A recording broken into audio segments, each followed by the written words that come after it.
Sengibuyile ke babukeli nendaba ke ithinte zedisk khona ke la ku Big Space. Cela ukuthunga khohlwa ukuthi nje usubscribe, hlala nami ke nje ngikuzele nazo.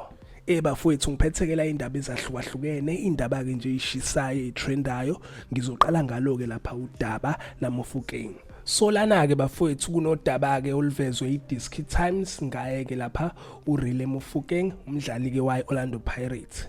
So baveza ukuthi ke iqembu lale eFrance iAS Monaco edlala lapha ku Ligue 1 baveza ukuthi ke isi-approach ke lapha iOrlando Pirates mayelana naye ke uRiele Mofokeng. So iDisk Times ithi ke mayiveza la iveza ukuthi ke ingxoxo between yona Orlando Pirates nayo ke lapha AS Monaco yakhona ke France bathi ke izingxoxo zisaqhubeka. Bathi ke maningi amathuba ukuthi ke uMofokeng ejoine yona ke iMonaco ekupheleni kwayo ke le season. So injalo ke mbukeli udaba ke lolu olivezwe ke yona iDisk Times olithinta yena ke uMofokeng umdlali walo ke iBuccaneers. Maningi amathuba ukuthi yena ke uMofokeng eyojoina ke iMonaco ekupheleni kwayo ke season uma ke ingxoxo zihambe kahle and ke bevumelane kahle ngazo ke lapha imali.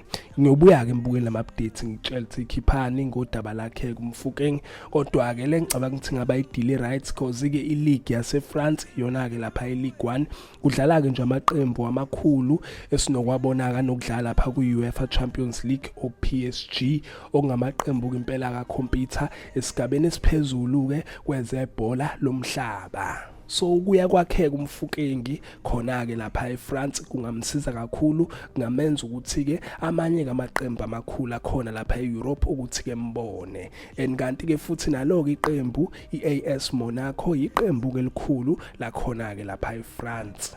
So zinjalo ke mbukeli izoke lezade ngiphathele zona ake ngithi ke nje danke ngiyazibongela.